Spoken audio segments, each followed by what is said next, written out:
I never met John F. Kennedy. I was 5 or 6 years old when he was assassinated. But I believe that John F. Kennedy lived, that he was captain of a PT boat, and that later on he was the President of the United States of America, and that he was assassinated in Texas, because that's what the historical records indicate. Was not alive when Winston Churchill was the Prime Minister of England, but I believe that he served and led England during World War II, because that's what the historical records indicate. I wasn't alive when Charlemagne was ruling all of Europe in his time, but I believe that he lived and did rule, because that's what the historical records indicate. Of course, didn't live when Emperor Constantine ruled in Rome, but I believe he was a ruler in Rome, because that's what the historical records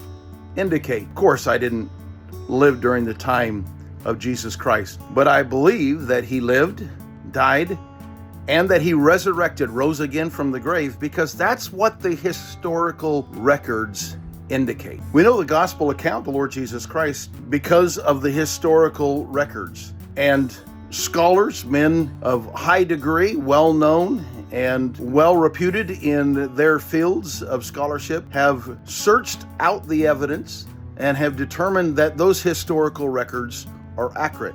In fact, there is more historical evidence for the death, the burial, and the resurrection of Jesus Christ than there is for almost anything that happened, that we believe happened in ancient history.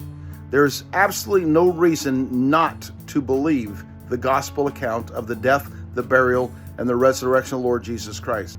So that if we don't believe the gospel account, we must reject it on one of two reasons. First one is because of the incredible nature of the resurrection. The human mind tends to reject that which it cannot accept. And the resurrection is something we've never witnessed in our own life, and therefore we don't believe it's possible that it could have happened.